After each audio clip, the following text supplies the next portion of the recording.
Il est un courage qui ne trouve pas sa source dans le monde. C'est cette même force qui a rempli le cœur du rejeté, celui qui était le plus faible et qui pourtant a pu porter sur ses maigres épaules les fardeaux de tous.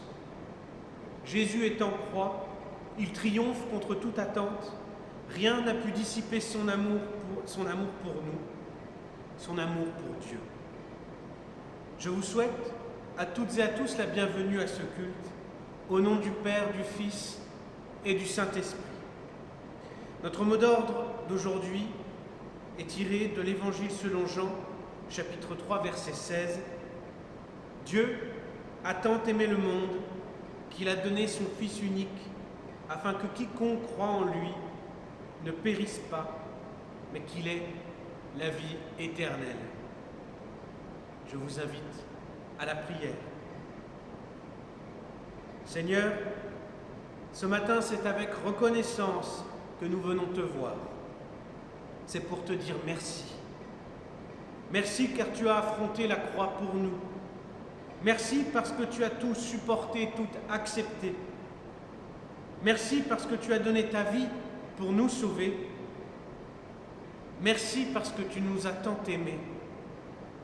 Ce culte est pour toi, pour ton souvenir, pour honorer ton amour qui hier fut élevé sur la croix et qui aujourd'hui vit parmi nous. Nous sommes ton corps, restauré, libéré et sauvé, Seigneur. Nous sommes ton Église et nous te disons merci. Amen. Ô douloureux visage de mon humble Seigneur,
et nous entrons dans ce temps de culte par la lecture et la méditation du psaume 22, les versets 2 à 9 et 17 à 20. Mon Dieu, pourquoi m'as-tu abandonné? Et t'éloignes-tu sans me secourir, sans écouter mes plaintes? Mon Dieu, je crie le jour et tu ne réponds pas, la nuit et je n'ai point de repos. Pourtant tu es le Saint, tu sièges au milieu des louanges d'Israël. En toi se confiaient nos pères. Ils se confiaient et tu les délivrais. Ils criaient à toi et ils étaient sauvés. Ils se confiaient en toi et ils n'étaient point confus. Et moi, je suis un ver et non un homme, l'opprobre des hommes et le méprisé du peuple. Tous ceux qui me voient se moquent de moi. Ils ouvrent la bouche et secouent la tête.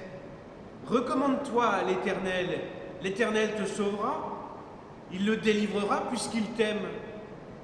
Ne t'éloigne pas de moi quand la détresse est proche, quand personne ne vient à mon secours. Une bande de scélérats rôde autour de moi. Ils ont percé mes mains et mes pieds. Je pourrais compter tous mes os. Eux, ils observent, ils me regardent, ils se partagent mes vêtements. Ils tirent au sort ma tunique, et toi, Éternel, ne t'éloigne pas. Toi qui es ma force, viens en hâte à mon secours. Amen. L'Éternel seul est ma lumière.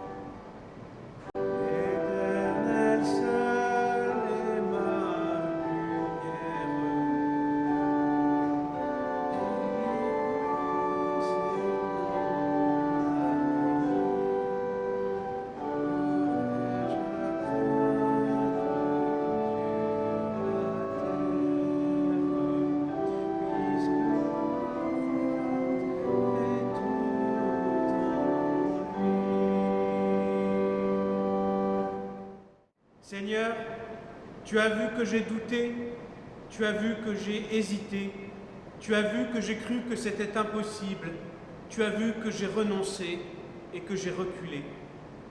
Pardonne-moi, ô mon Dieu, quand je n'arrive pas à trouver en toi la source de mon courage. Pardonne-moi, ô mon Dieu, quand je ne trouve pas dans ton cœur ce qui doit remplir le mien. Pardonne-moi, ô mon Dieu, quand je laisse le monde entier s'imposer à ma vie et guider tous mes choix, plutôt que d'écouter ce que ta parole me suggère. Pardonne-moi, ô mon Dieu, quand je n'arrive pas à remplir mon cœur de ce qui déborde du tien, de ton amour, ta foi et ta paix. Amen. Car Dieu était en Christ, réconciliant le monde avec lui-même, et en n'imputant point aux hommes leurs offenses, et il a mis en nous la parole de la réconciliation. Accueillons ensemble la miséricorde et la grâce de Dieu, car il est notre horizon, il est notre espérance, il affronte les offenses par amour pour nous, il marche vers la croix pour qu'enfin la réconciliation soit possible, pour que nous puissions de nouveau être près de lui, nos yeux plongés dans les siens, dans la paix et dans l'amour. Jésus s'est donné en sacrifice pour nous, pour toi. Il s'est offert pour montrer que Dieu est toujours là, même quand les apparences témoignent du contraire. C'est avec toi qu'il veut être, c'est avec toi qu'il veut partager sa paix, c'est avec toi qu'il veut aimer, et c'est ton amour qu'il veut. Amen. Mes yeux verront la délivrance que mon Sauveur m'accordera.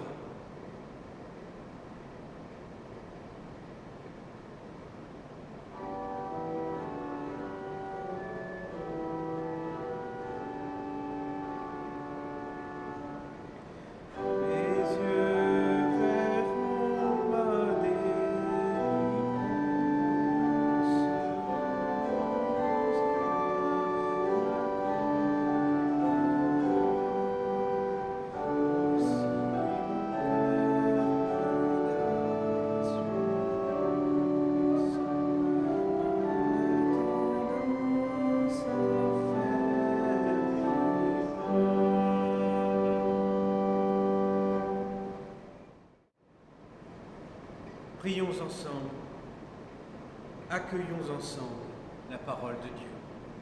Seigneur, Saint-Esprit, souffle parmi nous, vivifie-nous, traverse-nous de part en part et régénère nos cœurs et nos âmes. Donne-nous d'accueillir la parole avec une oreille nouvelle. Permets-nous pour ce jour du Vendredi Saint d'en tirer chacun quelque chose d'important et de profond. Quelque chose qui nous aidera à traverser et vivre au mieux les difficultés qui nous entourent, quelque chose qui nous donnera du courage.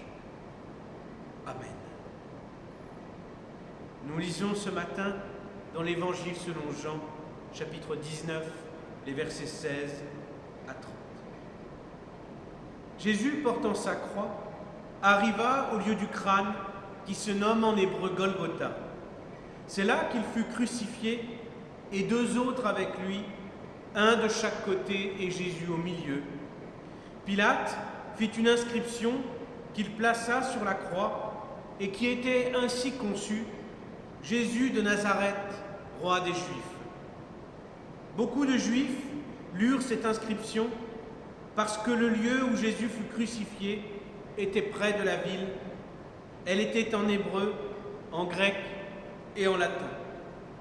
Les principaux sacrificateurs des Juifs dirent à Pilate: n'écris pas roi des Juifs, mais écris qu'il a dit: je suis le roi des Juifs. Pilate répondit: ce que j'ai écrit, je l'ai écrit. Les soldats, après avoir crucifié Jésus, prirent ses vêtements et ils en firent 4 parts, une part pour chaque soldat. Ils prirent aussi sa tunique, qui était sans couture, d'un seul tissu, depuis le haut jusqu'en bas, et ils dirent entre eux: ne la déchirons pas, mais tirons au sort à qui elle sera. Cela arriva, afin que s'accomplisse cette parole de l'Écriture. Ils se sont partagés mes vêtements, et ils ont tiré au sort ma tunique. Voilà ce que firent les soldats. Près de la croix de Jésus se tenaient sa mère et la sœur de sa mère, Marie, femme de Clopas, et Marie de Magdala. Jésus, voyant sa mère et auprès d'elle le disciple qu'il aimait, dit à sa mère: Femme, voilà ton fils. Puis il dit au disciple: Voilà ta mère. Et dès ce moment, le disciple l'a pris chez lui.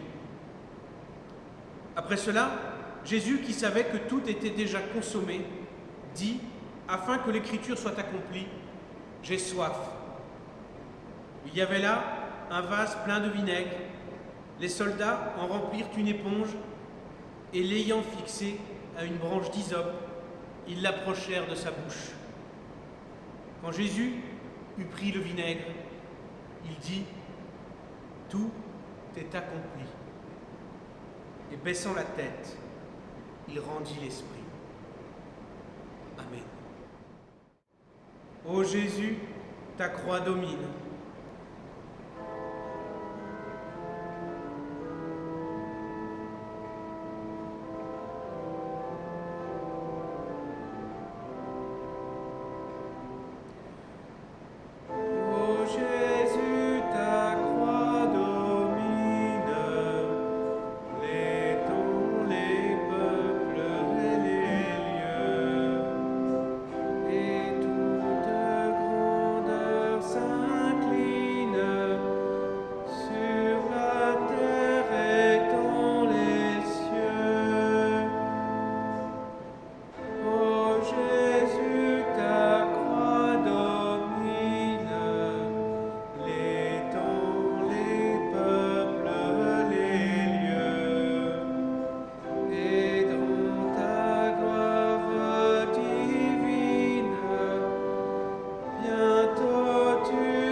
Nous lisons dans le livre du prophète Ésaïe, le chapitre 52, les versets 13 à 15, et dans le chapitre 53, les versets 1 à 12, que nous commenterons aujourd'hui.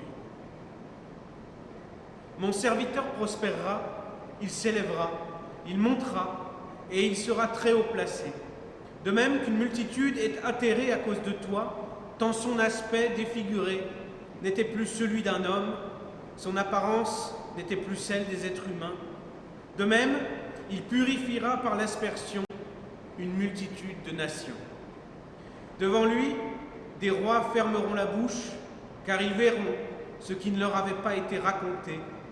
Ils comprendront ce qu'ils n'avaient pas entendu? Qui a cru ce qui nous était annoncé? Le bras du Seigneur, pour qui s'est-il dévoilé? Il s'est élevé devant lui comme un rejeton, comme une racine qu'on sort d'une terre assoiffée. Il n'avait ni apparence ni éclat pour que nous le regardions, et son aspect n'avait rien pour nous attirer. Méprisé et abandonné des hommes, homme de douleur et habitué à la souffrance, semblable à celui de qui on se détourne. Il était méprisé, nous ne l'avons pas estimé. En fait, ce sont nos souffrances qu'il a portées, c'est de nos douleurs qu'il s'était chargé, et nous le pensions atteint d'un fléau, frappé par Dieu et affligé. Or, il était transpercé à cause de nos transgressions, écrasé à cause de nos fautes. La correction qui nous vaut la paix est tombée sur lui, et c'est par ses meurtrissures que nous avons été guéris. Nous étions tous errants comme du petit bétail, chacun suivait sa propre voie. Et le Seigneur a fait venir sur lui notre faute à tous. Maltraité, affligé, il n'a pas ouvert la bouche, semblable au mouton qu'on mène à l'abattoir, à une brebis muette devant ceux qui la tondent. Il n'a pas ouvert la bouche. Il a été pris par la violence et le jugement. Dans sa génération, qui s'est soucié de ce qu'il était exclu de la terre des vivants à cause des transgressions de mon peuple, du fléau qu'il avait atteint? On a mis sa tombe parmi celles des méchants, son sépulcre avec celui du riche, bien qu'il n'ait pas commis de violence et qu'il n'y ait pas eu de tromperie dans sa bouche. Le Seigneur a voulu l'écraser par la souffrance. Si tu as fait de lui un sacrifice de réparation, il verra une descendance. Il prolongera ses jours et la volonté du Seigneur se réalisera par lui. À cause de ses tourments, il verra, il sera rassasié par sa connaissance. Mon serviteur, le juste, apportera la justice à la multitude et il se chargera de leurs fautes. C'est pourquoi je lui donnerai une part avec la multitude et il partagera le butin avec les puissants, parce qu'il s'est livré lui-même à la mort et qu'il a été compté parmi les transgresseurs. Alors qu'il a porté le péché d'une multitude et qu'il est intervenu pour les transgresseurs. Amen. D'où provient le courage authentique? Cette force intérieure, cette volonté si profonde, si puissante, qu'elle parvient à supporter tout jusqu'à l'injustice et le rejet. Qu'est-ce qui fait que l'innocent est capable de subir l'injustice de son origine à son terme, sans rien dire, sans broncher, sans protester? Comment le plus faible devient-il le plus fort? Jésus est venu à notre rencontre. Il s'est approché de nous, il est entré dans nos maisons, il a partagé nos repas, nos joies et nos peines. Il a vécu parmi nous, il a vécu comme nous, petit parmi les petits. Il était loin des privilèges de ceux qui décidaient et accumulaient du pouvoir et des trésors sur terre. Non parce qu'il ne les aimait pas, car il leur a parlé, il leur a offert à eux aussi des miracles, mais parce qu'il ne convoitait pas ce qui les rendait riches ou puissants. Pourtant Jésus était un roi qui ne vivait pas en compagnie des grands, mais dans celle des tout-petits. Un roi qui ne s'entourait pas de sujets, de valets et de commis, mais d'amis auxquels il lavait les pieds. Jésus était au service de ceux qui l'entouraient, et pourtant il était bien un roi. Aussi proche fut-il de ses disciples, aussi dévoué fut-il pour eux et leur bien-être. Il était leur rabbi, leur maître, il les a enseignés. Et ils le reconnaissaient comme tel, car ils voyaient que Jésus avait quelque chose en plus. Ce quelque chose en plus, C'était la bonne nouvelle qu'il annonçait, la parole folle, insensée qu'il prononçait. Quelle était-elle? Le royaume des cieux approche, Dieu va revenir et il sera en chacun de nous. Le plus humble, le plus petit, portait donc une couronne. Il était là, enfin, le roi du peuple depuis si longtemps abandonné. Mais cela ne pouvait pas se passer sans heurts, cela ne pouvait pas être accepté aussi facilement par tous. On aurait tort de croire que seuls les puissants ont rejeté Jésus. Celui qui l'a trahi, Judas, n'était pas parmi les plus riches ou les plus forts, mais c'est justement l'appât du gain, sa faiblesse, l'appât de ces gains-là du monde, qui l'a motivé à faire vite ce qu'il devait faire. La foule qui a choisi Barabbas, qui a insulté et donné des coups à Jésus sur le chemin de croix, n'était pas non plus une foule de nantis et de grands propriétaires. C'étaient des gens du commun, ceux qui, la veille, avaient accueilli triomphalement Jésus à Jérusalem, un jour de Rameau. Saurait-on dire en fait que les pharisiens étaient eux-mêmes si puissants? N'ont-ils pas dû réclamer des Romains l'autorisation de tuer le Christ? Et Ponce Pilate n'a-t-il pas d'abord dit que Jésus était innocent avant d'être contraint par la foule de crucifier Jésus? Les derniers instants de la vie du Christ sont ceux d'un basculement, d'une confusion. Les hiérarchies et les ordres de grandeur qui étaient clairs avant paraissent soudainement se troubler et se confondre les uns avec les autres. Parce que soudainement, aux yeux de tous, plus seulement de ceux qui le connaissent avant ce jour, apparaît un nouveau souverain, Jésus. L'humble serviteur est couronné d'épines et drapé de rouge. La croix est son trône. Il devient roi d'un peuple qu'il a rejeté et l'a condamné à mort. Il est rejeté parce qu'il porte sur lui tout ce que nous rejetons. Il porte nos fautes, il porte nos dégoûts, il porte nos violences jusque dans sa chair, il porte toute notre misère. Il devient le visage d'une insoutenable vérité. Voici ce que nous faisons sans Dieu. Nous méprisons, nous torturons, nous tuons un innocent. Jésus est le seul qui n'a rien dit. Il est le seul qui a supporté l'injustice sans colère, sans révolte et sans horreur.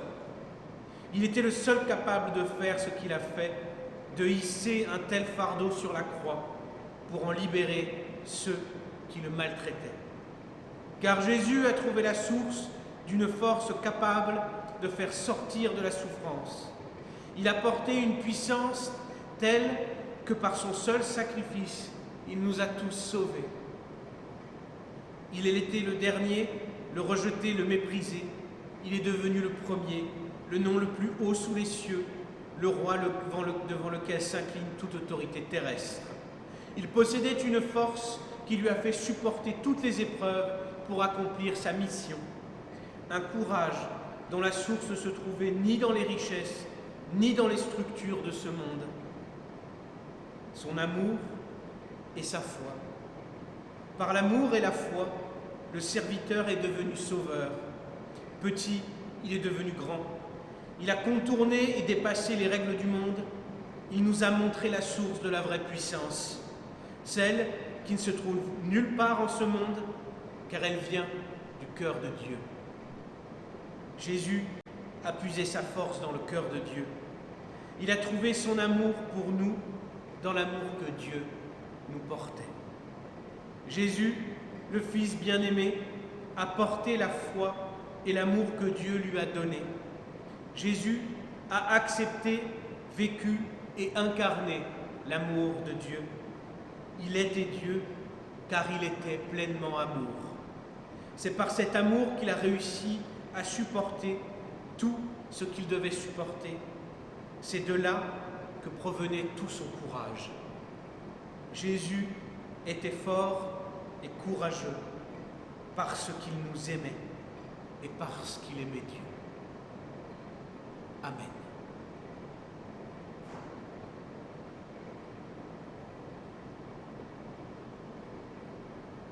nous prions. Seigneur, ces derniers temps et encore hier, beaucoup de choses ont changé. Beaucoup de nos habitudes ont été troublées. Beaucoup d'incertitudes se sont accumulées. C'est pour nos doutes et nos fatigues que nous te prions. C'est pour nos agacements et nos épuisements que nous t'appelons. Délivre-nous, Seigneur, donne-nous le courage, la force, la foi. Fais-nous sentir ton amour, cet amour qui rassure, qui entretient la flamme de l'espérance. Mets-nous au bénéfice de ton royaume, ici et maintenant. Car le monde avec toi ne se résume pas aux choses matérielles et les difficultés d'en bas, même posées les unes sur les autres, ne font pas monter aussi haut que là où tu peux nous emmener. Réconcilie-nous, Seigneur, avec toi, avec ta présence, pour que nous te sentions parmi nous un peu plus chaque jour. Réconcilie-nous avec autrui, notre prochain, notre ami, notre voisin, pour que notre regard voie d'abord en lui ce qu'il y a de plus beau. Réconcilie-nous enfin avec nous-mêmes, pour que nous soyons plus patients, plus apaisés, plus simples et plus réceptifs à ton amour. Enfin, élève-nous, Seigneur, pour qu'ensemble nous dépassions ce qui nous sépare, pour pouvoir faire Église, ton peuple rassemblé. Fais de nous ton corps glorieux par l'esprit de réconciliation que tu nous as donné sur la croix. Amen.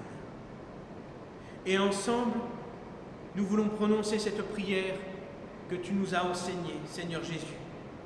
Cette prière qui contient toutes les autres. Notre Père, qui es aux cieux, que ton nom soit sanctifié, que ton règne vienne, que ta volonté soit faite sur la terre comme au ciel. Donne-nous aujourd'hui notre pain de ce jour. Pardonne-nous nos offenses, comme nous pardonnons aussi à ceux qui nous ont offensés. Et ne nous laisse pas entrer en tentation, mais délivre-nous du mal, car c'est à toi qu'appartiennent le règne, la puissance et la gloire pour les siècles des siècles. Amen. Rédempteur admirable, sur la croix attaché, traité comme un coupable et brisé pour mon péché.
Je vous souhaite à toutes et à tous de vivre un temps de Pâques béni, aux côtés de notre Dieu et Sauveur, aux côtés du Christ, Jésus.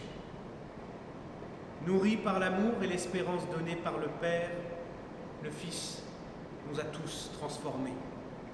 Il nous a tous réconciliés avec Dieu. Dieu est maintenant avec vous, dans vos vies, chaque jour. Il est là comme source de la paix qui construit votre foi. Source de l'amour qui relie à lui, aux autres, à vous-même. Et bien sûr, source du courage qui fait triompher de l'impossible et espérer envers et contre tout.